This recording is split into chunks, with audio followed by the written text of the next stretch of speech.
ওই মিয়া খারাপ ধাক্কা লাগলেন কি লেগে আপনি?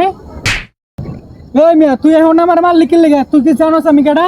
আমার বড় ভাইয়ের কাছে চল, এটা বিচার করে দেন। কি হয়েছে তোদের? এই ফুলা রাস্তায় আমার ধাক্কা দিচ্ছে, ধাক্কা দেওয়ার পর আপনার কথা কইছি, এরপরেও আমার একটা থাপ্পড় মারছে। ভাই বিচারটা করে দেন। কি রে, তুই আমার এলাকায় আমার ছোট ভাইরে তাপ্পড় দিছ? তোর এত বড় সাহস! কঠিন বিচার করবো তোর। তুই এখন ওর একটা চটকনা গাইবে, না হইলে 20 টাকা দিবে জরিমানা। দেখ তুই কোনটা চাস। আমি চর খাইতে রাজি না, আমি প্রয়োজনে ওকে 20 টাকা দিয়ে দেবো। তাহলে দে, ওকে 20 টাকা দিয়ে দে। এই নে তোর 20 টাকা। ভাই একটা বিচার করলেন, একটা চর খেলাম আপনার লেগে, 20 টাকা দিয়ে সমাধান করে দিলেন। আমার কাছে আসলে বিচারটা এরকমই, একটা চরের দাম 20 টাকা। ঠিক যা। আছে, 5 টাকা নাই বলে মানুষের চর থাপ্পড় খায়। আরে 10 টাকা সামনে দিয়ে, আরো 10 টাকা, আরো 10 টাকা, পাইছি 40 টাকা।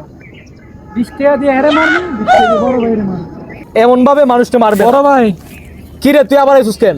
এলেন 20 টাকা, 20 টাকা আবার দিলে কেন? এলেন 20 টাকা। আপনি কইছিলেন না একটা চরের দাম 20 টাকা? 20 টাকা বলছিলাম। দিছি। হালার ঘরে হালা, সঠিক বিচার এইটারে কয় সঠিক বিচার। কে থাকলে বিচার, কে আজার বিচার তার।